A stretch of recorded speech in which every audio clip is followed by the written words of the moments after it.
D'accord? Parce qu'après, quand tu vas jouer...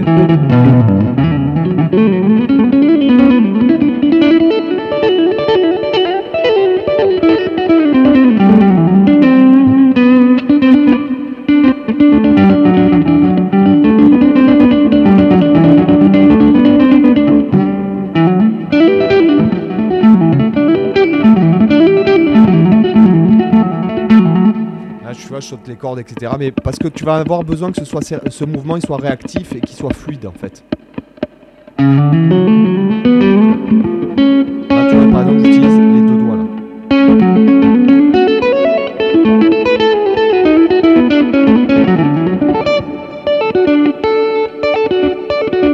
D'accord? Donc vraiment que les mouvements ils soient réactifs et donc ça c'est un bon exercice.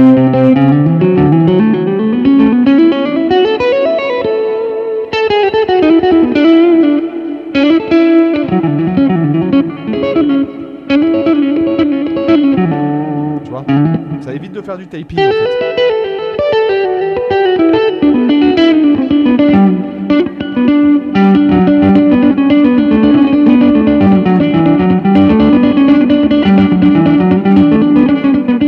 Et après tu peux faire aussi.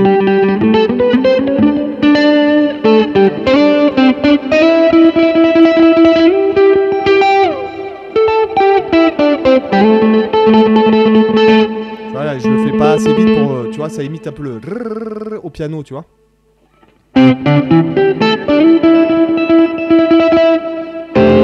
D'accord? Donc voilà un exercice qui paye pas de mine, tu vois. Qui paye pas de mine, mais qui franchement, tu vois, moi instinctivement, c'est quelque chose que je fais. Par exemple, si je suis là, parce que de toute façon, quand j'ai une guitare dans les mains, je fais tout le temps ça et je me suis aperçu que je faisais ça. Parce que c'est un ami qui est pas du tout guitariste, mais qui est bon musicien malgré tout.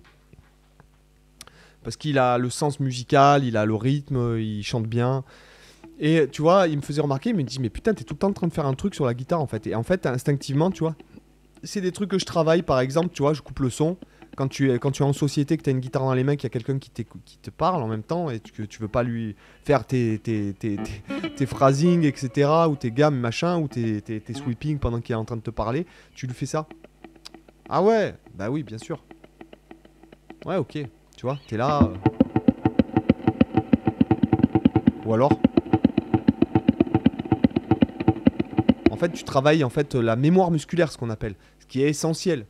J'espère que ça t'a intéressé, mon ami. Et je te dis à demain pour une autre vidéo.